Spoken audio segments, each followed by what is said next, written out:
ہاں طواف شروع کرنے سے کچھ دیر پہلے آپ کو یہ 3 کام کرنے ہیں. 2 کام تو مردوں عورتوں دونوں کو کرنے ہیں. یہ جو جمرات نظر آ رہے ہیں نا آپ کو 3، یہ پہلا جمرہ ہے، یہ درمیانی جمرہ ہے، اور یہ آخری جمرہ ہے. اس کو جمرہ عقبہ بھی کہتے ہیں، سب سے دور والا جمرہ، اور جمرہ کبرا بھی کہتے ہیں، سب سے بڑا بھی یہ ہے. تو پہلے کو بھی چھوڑ دینا ہے، دوسرے کو بھی چھوڑ دینا ہے، صرف تیسرے جمرے کی رمی کرنی ہے. یہاں پر آپ نے کنکریاں مارنی ہیں. تو حج کے کل 5 مقامات ہیں جہاں پر حج کے اعمال کیے جاتے ہیں. وہ یہ ہیں: نمبر 1 مینا، نمبر 2 مزدلفہ، نمبر 3 عرفات، نمبر 4 بیت اللہ شریف، اور نمبر 5 صفا اور مروہ. ان 5 مقامات پر حج کے 7 اعمال کیے جاتے ہیں، اور وہ 7 اعمال یہ ہیں: احرام باندھنا، وقوف عرفات، رمی کرنا، قربانی کرنا، حلق یا قصر کرنا، طواف زیارت کرنا، اور سعی کرنا. تو یہ 7 اعمال ان 5 مقامات پر ادا کرنے کا نام حج ہے. اب ہم دیکھ لیتے ہیں کہ ان 7 اعمال کو ان 5 مقامات پر کب کب کرنا ہے، کس دن اور کس وقت کرنا ہے. تو اس کو ہم اس نقشے کے ذریعے سے سمجھ لیتے ہیں. اس وقت آپ کے سامنے جو نقشہ نظر آ رہا ہے یہ بیت اللہ شریف ہے. اس سے باہر نکلتے ہیں تو آگے مینا کا میدان آ جاتا ہے. یہ مینا کا میدان ہے، اسی کے اندر یہ جمرات بھی ہیں جہاں پر شہدان کو کنکریاں ماری جاتی ہیں. اور مینا کے میدان کے بعد مزدلفہ کا میدان آ جاتا ہے. مزدلفہ کے میدان کے بعد عرفات کا میدان آ جاتا ہے. جس طرح سے نقشے کے اندر یہ آپ کو نظر آ رہے ہیں، اسی طرح سے مکہ مکرمہ کے اندر بھی اسی ترتیب پہ یہ موجود ہیں الحمدللہ. تو سب سے پہلی چیز، حج کا جو پہلا دن ہے وہ 8 ذی الحجہ ہے. 8 ذی الحجہ کو آپ نے اپنے ہوٹل سے غسل کر کے احرام باندھ لینا ہے. احرام باندھ کر آپ نے صبح فجر کی نماز کے بعد اپنے ہوٹل سے نکل کے یہاں مینا کے اندر پہنچ جانا ہے، مینا کے خیموں کے اندر. 8ویں کا سارا دن مینا کے اندر گزارنا ہے. بس صرف یہی کام ہے، اور کوئی کام بھی حج کا آج کے دن میں نہیں ہے. لیکن آج کل کچھ انتظامی مجبوریوں کی وجہ سے اور کچھ رش کی وجہ سے بجائے 8 کے 7 کو ہی اعلان ہو جاتا ہے کہ آپ تیاری کریں، اور تیاری کر کے ابھی آپ کو مینا چھوڑائیں گے 7 کی رات کو ہی. تو گویا 8ویں سے ایک دن پہلے ہی رات کو آپ کو مینا پہنچا دیتے ہیں. تو اس میں کوئی حرج نہیں ہے. آپ تیاری کر لیں، غسل کر لیں، چھوٹا سا بیگ تیار کر لیں جس میں 2-4 دن کا آپ کا سامان ہو. جو حج کے 3-4 دن ہیں اس کے اندر آپ کو چادر وغیرہ ہے، کچھ چھوٹا موٹا کھانے کا سامان رکھنا ہے، کچھ تکیے رکھنا ہے. تو بڑے جو بیگ ہیں وہ وہیں ہوٹل میں رہنے دیں، اور جو چھوٹا ایک بیگ تیار کر کے 2-4 دن کے سفر کے لیے وہ آپ اپنے ساتھ لے کر تو آپ مینا کے اندر پہنچ جائیں گے. ان خیموں کے اندر آپ رہیں گے. ٹھیک ہے جی. تو 8ویں کا سارا دن آپ نے یہاں رہنا ہے، اور 9ویں کی رات جو ہے وہ بھی آپ نے یہیں رہنی ہے. تو 9ویں کی تاریخ کو صبح کے وقت، یہ حج کا دوسرا دن ہے اور اسی کو یوم عرفہ بھی کہا جاتا ہے. تو آپ نے مینا سے یہاں سے نکلنا ہے. مزدلفہ کو کراس کرتے ہوئے آپ نے عرفات کے میدان میں پہنچ جانا ہے. زوال سے لے کر غروب آفتاب تک یہ عرفات کے میدان کا وقت ہے، اور یہ وقوف لازم ہے، فرض ہے حج کا. حج کے 2 ہی فرض ہیں، ایک عرفات میں وقوف کرنا اور ایک طواف زیارت کرنا. اس وجہ سے بہت اہمیت کے ساتھ اس دن کو آپ گزاریں گے کہ زوال سے پہلے آپ یہاں پہنچیں. زوال شروع ہو تو آپ یہاں ہوں، جب غروب آفتاب ہو تو تب بھی آپ یہاں ہوں. یہ پورا وقت یہاں پر گزارنا ضروری ہے. ٹھیک ہے جی. اب یہاں پر ایک چیز کا آپ نے بہت خیال رکھنا، وہ کیا کہ اسی میدان کے اندر مسجد نمرہ موجود ہے جہاں پہ حج کا خطبہ دیا جاتا ہے. جو لوگ تو مسجد نمرہ کے اندر ہیں یا مسجد نمرہ کی آواز وہاں پر پہنچ رہی ہے تو وہاں پر جو نماز پڑھائیں گے امام صاحب، تو امام صاحب دونوں نمازوں کو اکٹھا پڑھیں گے، ظہر کو بھی اور عصر کو بھی. تو جو امام صاحب کے ساتھ نماز پڑھ رہے ہوں وہ تو دونوں نمازوں کو اکٹھا پڑھ لیں. لیکن جو ان امام صاحب کے ساتھ، امام الحج کے ساتھ نماز نہیں پڑھ سکتے تو وہ پھر اپنے اپنے خیموں کے اندر بر وقت نماز پڑھیں گے. ظہر کی نماز ظہر کے وقت میں، عصر کی نماز عصر کے وقت میں پڑھیں گے. یہ جو 2 نمازیں اکٹھی عرفات میں پڑھنی ہیں یہ ہر ایک کے لیے نہیں ہے، صرف اس صورت میں ہے کہ جب ہمیں امام الحج کی نماز مل جاتی ہے تو اس وقت اکٹھی پڑھنی ہے. اچھا، یہاں پر آپ کو ایک کام بہت دھیان سے سننا ہے، وہ یہ کہ یہیں پر موجود ہے مسجد جس کو مسجد نمرہ کہتے ہیں، جہاں پر حج کا خطبہ بھی دیا جائے گا. مسجد نمرہ کے اندر، یہ مسجد نمرہ کا نقشہ ہے، بہت بڑی مسجد ہے. یہ دیکھیں یہاں سے لے کے یہاں تک یہ پھیلی ہوئی مسجد ہے. مسجد نمرہ کا ایک بہت بڑا حصہ تو یہ عرفات کے اندر آتا ہے، لیکن یہ جو آخر کا حصہ ہے ادھر کا، یہ حصہ عرفات میں نہیں آتا. اس وجہ سے بہت خیال کرنا ہے کہ آج کے دن میں آپ نے مسجد نمرہ میں اگر آپ آ رہے ہیں تو اس حصے کے اندر نہیں آنا، ادھر رہنا ہے. میں نشان کر لگا کے اس کو ذرا واضح بھی کر دیتا ہوں کہ یہ نشان لگا ہوا ہے کہ یہ پوری ہی مسجد نمرہ ہے، اتنی بڑی مسجد ہے. ٹھیک ہے. یہ جو نشان بیچ میں آ رہا ہے اس کے ادھر کا حصہ تو سارا عرفات کے اندر آتا ہے، لیکن اس سے ادھر کا جو حصہ ہے وہ عرفات میں نہیں آتا. اس وجہ سے یہ جو لوگ آپ کو بہت سارے نظر آ رہے ہیں، یہ تربیت نہ لینے کی وجہ سے یہ بیچارے عرفات کے میدان میں پہنچے ہی نہیں ابھی تک. اگر تو سارا وقت یہیں گزر گیا تو سرے سے حج ہی نہیں ہونا، اور اگر کچھ وقت ادھر گزر گیا اور کچھ ادھر آ کے گزار دیا تو اس صورت میں دم لازم آئے گا جرمانے کے طور پر، لیکن لوگوں کو اس چیز کا عام طور پہ شعور نہیں ہوتا، چونکہ تربیتی نشستیں پوری دھیان سے نہیں سنی ہوتی. تو اس وجہ سے بہت خیال کرنے کی ضرورت ہے. یہ دیکھیں 9 ذی الحجہ ہے، عرفات کا دن ہے، عرفہ کا میدان ہے. تو اگر آپ مسجد کے اندر آ رہے ہیں تو مسجد کے اس حصے میں تو آپ بے شک جائیں، لیکن یہ جو پیچھے کا حصہ ہے اس حصے میں نہ جائیں، اس وجہ سے کہ یہ عرفات کے میدان سے باہر کا حصہ ہے. اس کا بہت خیال کرنے کی ضرورت ہے. تو آپ نے اب زوال سے لے کر مغرب تک، غروب تک آپ یہیں پر اسی جگہ پر تھے عرفات کے میدان میں. اب آپ نے کیا کرنا ہے، جیسے ہی غروب آفتاب ہو جائے تو آپ نے یہاں سے چل پڑنا ہے مزدلفہ کے میدان کی طرف. یہاں پر نقشے میں تو بہت قریب قریب جڑے ہوئے نظر آ رہے ہیں، لیکن جب آپ عرفات سے مزدلفہ جائیں گے تو اچھا خاصا سفر بن جاتا ہے، اور اس اچھے خاصے سفر کے اندر کافی تھکاوٹ بھی ہو جاتی ہے. آپ نے یہاں سے باہر چلنا ہے غروب آفتاب کے بعد. مغرب کا وقت ہو چکا ہے لیکن آپ نے نماز ابھی نہیں پڑھنی، بلکہ آپ نے چلتے چلتے چلتے اس جگہ پر پہنچ جانا ہے. یہ جو مزدلفہ کا مقام ہے، یہاں پر آپ نے مغرب اور عشاء اکٹھی پڑھنی ہے. یہ سارے لوگوں کے لیے، امام الحج کے لیے نہیں ہے، صرف تمام لوگوں نے مغرب کی نماز بھی اور عشاء کی نماز بھی عشاء والے وقت میں پڑھنی ہے. پہلے مغرب کی نماز ہوگی، پھر اس کے بعد عشاء کی جماعت ہوگی، اس کے بعد پھر وتر پڑھیں گے اپنے اپنے.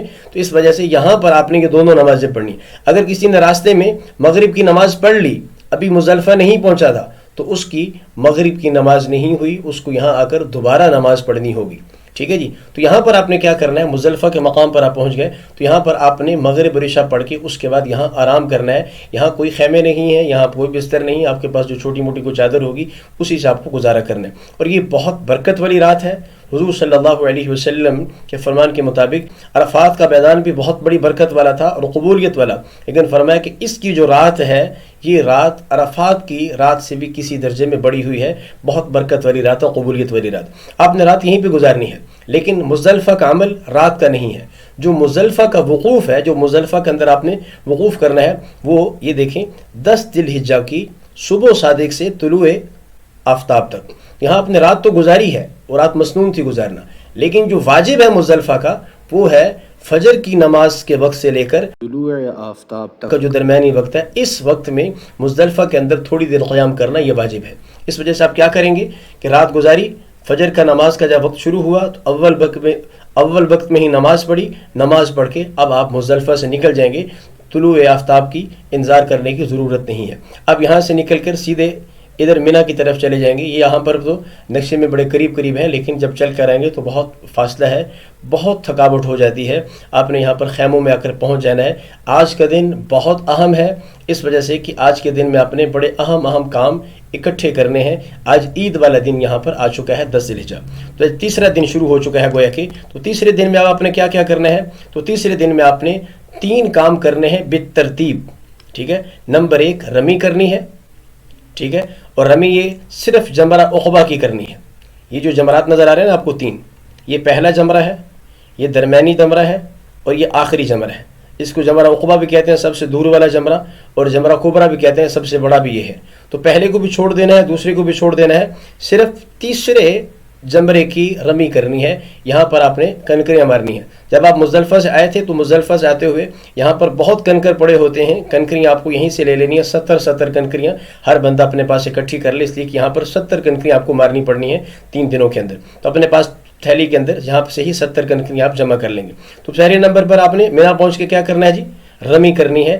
اور یہ کب کرنی ہے، زوال تک کر لیں تو بہت اچھا، لیکن زوال تک نہ ہو جائے تو غروب آفتاب تک تو کم از کم کر لیں تو پھر بھی جائز. لیکن اگر کوئی غروب آفتاب تک بھی نہیں کرتا اور بلا عذر رات کر دیتا ہے تو پھر یہ کراہت میں چلا جائے گا. اس وجہ سے کوشش کریں کہ زوال سے پہلے ہو جائے تو بہت اچھا، لیکن اس وقت رش بہت ہوتا ہے تو تھوڑا اگر آپ سستا لیتے ہیں اور پھر ظہر کے بعد آپ چلے جاتے ہیں تو تب بھی کوئی حرج نہیں. تو غروب سے پہلے آپ یہ رمی کر لیں گے، جمرہ عقبہ کی رمی. ٹھیک ہے. ایک کام. دوسرا کام آپ نے کیا کرنا ہے، دوسرا کام ہے قربانی کرنا. جنہوں نے حج قرآن کیا یا حج تمتع کیا ہے ان لوگوں کے ذمہ قربانی دم شکر لازم ہے. دوسرے نمبر پر یہ کام کرنا ہے. تیسرے نمبر پر کرنا ہے حلق، یعنی بال کٹوانا. اسی ترتیب سے کرنے کی کوشش کرنی ہے. یہ واجب ہے ان کے اندر ترتیب. پہلے رمی ہوگی، پھر قربانی ہوگی، قربانی کے بعد پھر حلق ہوگا. تو یہ 3 کام آج کے دن میں کرنا لازم ہے. یہ 10ویں ذی الحجہ کے 3 کام ہیں. جب یہ 3 کام آپ نے کر لیا، حلق آپ نے کر لیا، اب آپ احرام کھول دیں گے، اب آپ اپنے نارمل کپڑے پہن لیں گے. اس وجہ سے جو احرام کی پابندیاں آپ پہ تھی وہ تمام ختم ہو گئی ہیں سوائے ایک پابندی کی.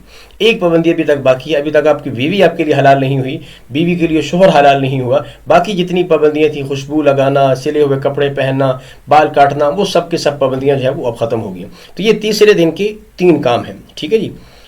اب اس کے بعد چوتھا دن آ جائے گا. تو چوتھے دن میں آپ نے کیا کرنا ہے اور 5ویں دن میں کیا کرنا ہے؟ ان دونوں دنوں کے اندر صرف ایک ہی کام ہے.